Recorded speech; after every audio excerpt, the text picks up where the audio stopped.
Hello everyone, मैं स्वागत करती हूँ आप सबका एक्सेटेक फार्मेसी क्लासेस में। आई होप कि आप सब अच्छे होंगे।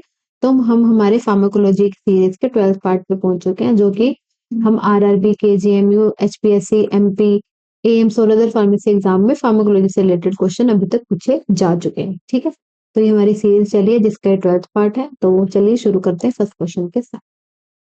विच one of the following is a potassium sparing diuretic? इनमें से कौन सी हमारी पोटेशियम स्पेयरिंग डायूरेटिक है? ठीक है, सबसे पहले आती है मैनिटोल, फिर आते हैं आइसोसोर्बाइड, ग्लिसरोल एंड स्पाइरिनोलेक। ठीक है, हमारे पास क्या है? मैनिटोल हमें पता ही है ओस्मोटिक डायूरेटिक, ओस्मोटिक डायूरेटिक। ठीक है, आइसोसोर्बाइड भी हमारी ओस्मोटिक डायूरेटिक है, ग्लिसरोल नहीं है। बची स्पाइरिनोलैक्टोन, स्पाइरिनोलैक्टोन हमें पता है पोटेशियम स्पेयरिंग डायूरेटिक हो, पोटेशियम स्पेयरिंग डायूरेटिक। ठीक है, ये सिंपल है। पोटेशियम स्पेयरिंग डायूरेटिक क्या होती है भी हम आगे पढ़ते हैं। तो पोटेशियम स्पेयरिंग डायूरेटिक हमारी होगी कौन? स्पाइरोनोलैक्टोन। ठीक है, तो देखते हैं कि ये कौन सी होती है पोटेशियम स्पेयरिंग। मैं पेन चेंज कर लूं। Potassium sparing diuretic, a drug that increases the diuresis by without the loss of potassium। Potassium के लॉस के बिना जो हमारी ड्रग जो हमारे डायरेसिस करवाती है उसको हम पोटेशियम स्पेयरिंग डायूरेटिक बोलते हैं। पोटेशियम स्पेयरिंग, स्पेयरिंग का मतलब उसको रोक रही है, उसको रख रही है अपने पास। ठीक है, स्टॉप करना, रोकना, उसको रिटेन करना, रिटेन करवाना। ठीक है, किसको? पोटेशियम को रिटेन करवा रही है, किसमें? ब्लड में। ठीक है, they are generally weak diuretics and work by interfering with the sodium potassium exchange in the distal convoluted tubule of the kidneys or as an antagonist at the aldosterone receptor. क्या करेंगे? Distal convoluted tubule पे ये हमारे जो sodium potassium का जो exchanger होता है डिस्टल कन्वोल्यूटेड ट्यूब्यूल पे प्रेजेंट, उसमें क्या करती है? पोटेशियम को यहाँ पे जाके ब्लॉक कर देती है इस चैनल को, जिसकी वजह से हमारा पोटेशियम यहाँ पे सारा रिटेन हो जाता है और सोडियम हमारा सारा बाहर चल जाता है। Aldosterone promotes the retention of sodium and water, so if potassium sparing diuretic are use. Aldosterone क्या करता है? हमारा प्रमोट करता है सोडियम और वाटर के रिटेंशन को। ठीक है, अगर हमने एल्डोस्टेरोन को ब्लॉक कर दिया तो बचा क्या हमारे पास? पोटेशियम को रिटेन करना पड़ेगा एल्डोस्टेरोन को। एल्डोस्टेरोन को अगर हम इनिबिट कर देंगे तो सोडियम और वाटर बाहर निकलेंगे, बदले में कौन रहेगा? हमारा पोटेशियम। तो पोटेशियम को इन्होंने रिटेन करवा दिया बाय इनहिबिटिंग योर एल्डोस्टेरोन। ठीक है, तो यहाँ पे लिखा हुआ है एमिलोराइड ट्राइमट्रिन ब्लड में स्पाइरिनोलेक्टोन एंड एमलीरिनोन, ये हमारी दोनों ड्रग है पोटेशियम स्पेयरिंग डायूरेटिक की तरह ये हमारी यूज करते हैं, यहाँ पे इनहिबिट कर देती है। ठीक है, चलते हैं नेक्स्ट क्वेश्चन पे। Which of the following is a cholinergic blocking agent? इनमें से कौन सा है cholinergic blocking agent? Cholinergic system को ब्लॉक कौन करता है? कोलिनर्जिक सिस्टम को ब्लॉक करेगा कौन? कोलिनर्जिक सिस्टम पहले है क्या? एसिटाइल कोलिन, जिसमें हमारा ब्लॉक करना पड़ेगा हमें। कोलिनर्जिक ब्लॉकिंग एजेंट मतलब एसिटाइल कोलिन को ब्लॉक करना पड़ेगा हमें। अब इनमें से carbachol, acetylcholine and pilocarpine, these three drugs are cholinergic stimulating stimulants, या फिर क्या बोल सकते हैं इसको हम? कोलिनोमाइमेटिक्स, माइमेटिक्स, या फिर एक और नाम है पैरासिम्पैथोमाइमेटिक्स। ठीक है, माइमेटिक्स। ठीक है, एट्रोपिन इज द ओनली, इनमें से ओनली तो नहीं है, एंड इनमें से एट्रोपिन इज द ओनली जो कि हमारे कोलिनर्जिक सिस्टम को ब्लॉक करती है। ये एक्ट करती है हमारी सिंपैथोमाइमेटिक की तरह। ठीक है, सिंपैथोमाइमेटिक सिस्टम की तरह ये एक्ट करती है। ठीक है, एसिटाइलकोलिन को ब्लॉक कर देगी और एपिनेफ्रिन और नोरेपिनेफ्रिन को स्टिमुलेट कर। ठीक है, ये हमारी कोलिनर्जिक एंटागोनिस्ट, ये हमारी कोलिनर्जिक एंटागोनिस्ट एंटागोनिस्ट क्या क्या है हमारे पास? अब हमारे कोलिनर्जिक सिस्टम के लिए हमारे पास दो रिसेप्टर होते हैं, मस्करेनिक एंड निकोटिन। मस्करेनिक के फर्दर 3 टाइप होते हैं, M1, M2, M3 and nicotinic के हमारे पास NN और NM 2 टाइप होते हैं, जिस पे जाके हमारा एसिटाइलकोलिन वर्क करता है। अब उसको कोलिनर्जिक एंटागोनिस्ट क्या करेंगे, हमारे एसिटाइलकोलिन को ब्लॉक करवाएंगे। उसके लिए जो मस्करेनिक के यहाँ पे हमारे पास ब्लॉक करने के एजेंट्स है वो है atropine, cyclopentolate, ipratropium, scopolamine and tropicamide. Then हमारे पास एन को रिसेप्टर को ब्लॉक करने के लिए कौन से, मैकमाइलामीन एंड निकोटीन। उसके बाद क्या है, निकोटीन एम को जो मस्कुलर वाले जंक्शन को करेंगे एट्रोपियम, एट्राक्यूरियम एंड सिस्टाक्यूरियम। ठीक है, ये वाले ड्रग्स हमारे कोलिनर्जिक ब्लॉकिंग एजेंट्स है जो कि हमारे एसिटाइल कोलिन के रिलीज को ब्लॉक करवाएंगे। ठीक है, नेक्स्ट क्वेश्चन।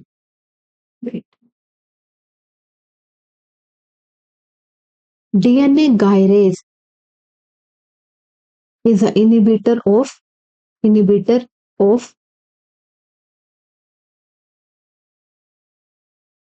ठीक है, डीएनए गायरेज हमारा इनहिबिट किसको करता है, कौन सा हमारे डीएनए गायरेज का इनहिबिटर, सॉरी। ठीक है, इनमें से कौन सी ड्रग। ठीक है, अब हमें इससे पहले हम ये पढ़ लेते हैं। ठीक है, एंटीबायोटिक वर्क कैसे कर रही है, सारी एंटीबायोटिक है वो तो। ठीक है, अब आते हैं हमारे इस पे।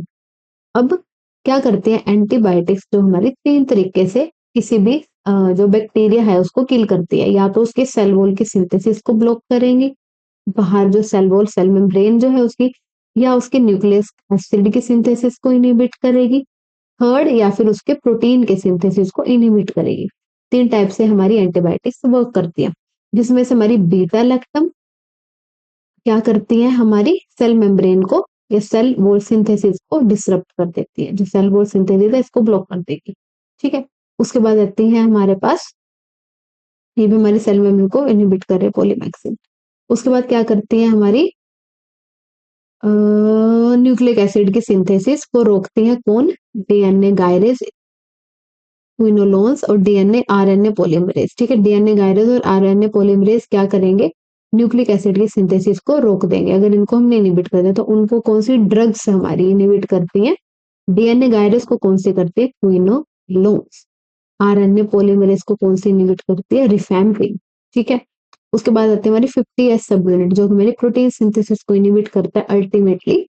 50S सब यूनिट क्या करती है हमारी, कौन सी 50S सब यूनिट को, जो हमें पता है राइबोसोम्स की 2 यूनिट होती है, राइबोसोम्स की 2 यूनिट होती है 50S और 30S। ठीक है, जहां पे हमारी प्रोटीन सिंथेसिस होती है total.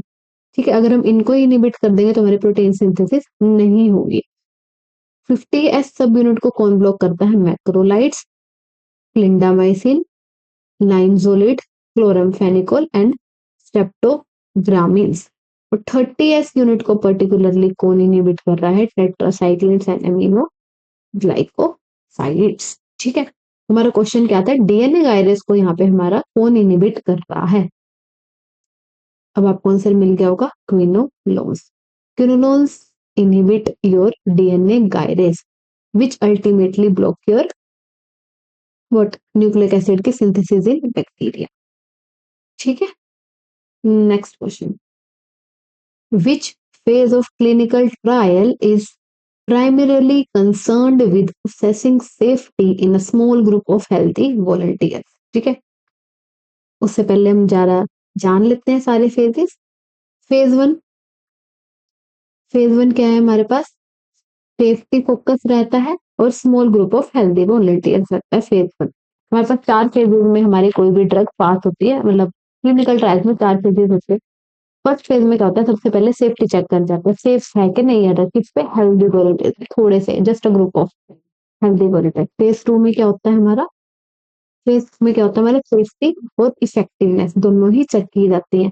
Small group of people with a disease condition, वो उस पर्टिकुलर डिजीज जो है जिसको जिसके लिए भी वो ड्रग हमने बनाई है, सपोज हमने कैंसर के लिए कोई ड्रग बनाई है, जस्ट सपोज कैंसर के लिए कोई ड्रग बनाई है, तो कैंसर में वो हेल्प कर भी रही है कि नहीं, सेफ भी होनी चाहिए, अगर इफेक्टिव भी है कि नहीं है उस कैंसर को ट्रीट करने के लिए, तो उसको हम फेज 2 में काउंट करते हैं। इसमें क्या करते हैं, स्मॉल ग्रुप रहता है जो हमारी डिजीज है, वो पर्टिकुलर डिजीज है। फर्स्ट में हम हेल्दी वॉलंटियर लेंगे। फेज 3 में क्या होता है, safety and effectiveness obviously check करेंगे, बट इसमें हमारे पर्सन है वो बढ़ गए, large more diverse group of people with a disease और कंडीशन। और अब हम इस यहाँ पे स्मॉल ग्रुप लिया था उस पर्टिकुलर डिजीज के लिए, यहाँ पे थोड़े से ज्यादा इंसान या ज्यादा पीपल हम लेंगे। फेज 4 में हमारी ड्रग वो मार्केट में ही आ जाती है, और यहाँ तक अगर हमारी ड्रग पास कर गई तो उसको देन उसको एफडीए का अप्रूवल मिल जाता है। ठीक है, उसके बाद वो फेज 4 में चल जाते हैं। फेज 4 को हम पोस्ट मार्केटिंग सर्विलियंस भी बोलते हैं। ठीक है, पोस्ट मार्केटिंग सर्विलियंस। जिसके बाद हमारी ड्रग चली गई ना, इसके बाद आजकल हमारा फार्माकोविजिलेंस भी बहुत पॉपुलर डिपार्टमेंट है। क्या करते हैं, पोस्ट मार्केटिंग सर्विलेंस में चला गया, फेज 4 में चली गई। अब उस मार्केट में आने के बाद उस ड्रग के कोई साइड इफेक्ट तो नहीं हो रहे, क्योंकि अब वो लार्ज पॉपुलेशन को मिल रही है, थोड़ी को तो मिल नहीं रही, बहुत सारे लोग उसको कंज्यूम कर रहे हैं। तो फार्माकोविजिलेंस क्या करता है, उसको रिपोर्ट करता है कि किसी को उस ड्रग के कोई साइड इफेक्ट तो नहीं आ गए, कोई टॉक्सिसिटी तो नहीं प्रोड्यूस होगी, एडवर्स इफेक्ट तो नहीं हो गया। तो ये सब कुछ कौन देखता है, हमारा फार्माकोविजिलेंस डिपार्टमेंट। ठीक है, तो अब सबसे क्वेश्चन क्या था, phase of clinical trial is primary concern with assessing safety, safety को चेक कर रहा है in small group of healthy volunteer. Healthy volunteer हमारे सिर्फ एक फेज में थे, जो कि था हमारा फेज 1। ठीक है, next question, which of the following is not use in the treatment of diabetes, इनमें से कौन सी डायबिटीज में यूज नहीं की जाएगी, अमीलोराइड, वेजोप्रेसिन और इंडोमेथासिन, ये तीनों ही हमारी डायबिटीज में यूज की जाती है। कीटोकोनाजोल सबको पता होगा, एंटी फंगल ड्रग है। ठीक है, एंटी फंगल ड्रग है ये। ठीक है, तो इसका तो डायबिटीज में क्या काम है, नहीं है ना, तो C will be your right answer. अब है insulin is composed of total, अब इंसुलिन में हमारे टोटल कितने अमीनो एसिड प्रेजेंट होते हैं, उससे पहले ये स्ट्रक्चर देख लो।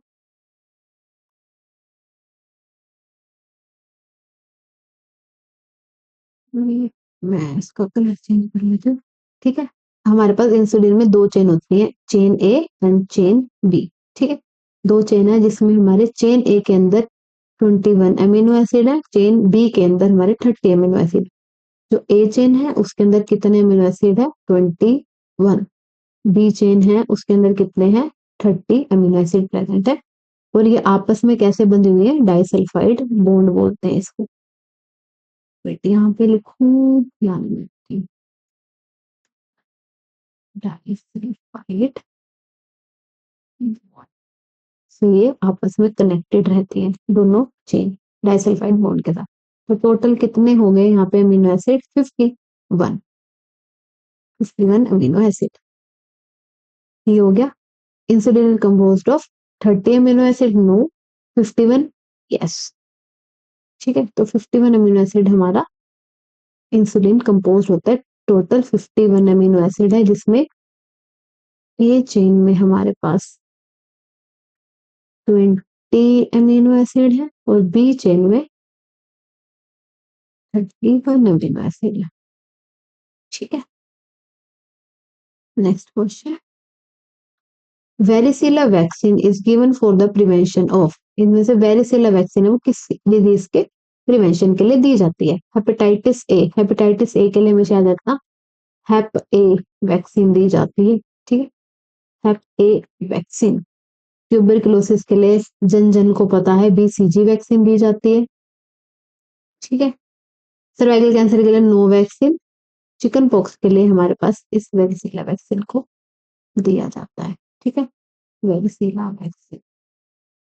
तो अगर कोई क्वेश्चन नहीं आता तो जस्ट कैंसिल आउट, बाकी के ऑप्शन को कैंसिल कर दो कि हाँ ये तो पता है, इसके तो ये हो ही नहीं सकती, दूसरे का पता, अच्छा हाँ इसकी भी ये है, इसका आंसर पता है हमें। तो बच्चे क्या दो कि सर्वाइकल कैंसर के लिए कोई है नहीं, चिकन पॉक्स हो सकता है, तो वैक्सीला वैक्सीन आपका आंसर हो जाएगा। ठीक है,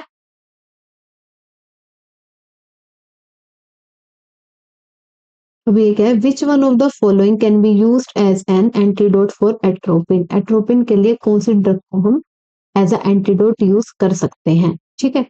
एट्रोपिन क्या है तुम्हारी? कोलिनो कोलिनर्जिक एंटागोनिस्ट। ठीक है। और फाइसोस्टिग्मिन क्या है तुम्हारी? कोलिनोमाइमेटिक। ठीक है। एंटागोनिस्ट की ओवरडोज होगी, उसके एंटीडोट तो माइमेटिक ही होगी ना, तो फाइसोस्टिग्मिन will be your right answer. ठीक है। कोलिनोनर्जिक की एंटागोनिस्ट जो होगी वो होगी कोलिनोमाइमेटिक ड्रग, तो उसकी वो ड्रग कौन सी हमारी? फाइसोस्टिग्मिन, नियोस्टिग्मिन। साइमल्टेनियसली अगर फाइसोस्टिग्मिन की हमें एंटीडोट चाहिए, उसकी ओवरडोजिंग होगी फाइसोस्टिग्मिन की या फिर नियोस्टिग्मिन की, ओवरडोज दे दी, तो कौन सी ड्रग देंगे? एट्रोपिन। उसका जस्ट उसका जो अपोज एक्शन करते हैं वो देंगे हम। ठीक, तो एट्रोपिन उनके, अगर फाइसोस्टिग्मिन और नियोस्टिग्मिन के एंटीडोट की जरूरत पड़ी तो कौन होगी? एट्रोपिन। एंट्रोपिन के अगर एंटीडोट की जरूरत पड़ी तो फाइसोस्टिग्मिन। ठीक है। तो आज की क्लास के लिए इतना ही। आई होप कि आपको ये क्वेश्चन समझ आए होंगे। मैं मिलती हूँ आपको नेक्स्ट वीडियो में। ठीक है, तब तक के लिए ध्यान रखिए।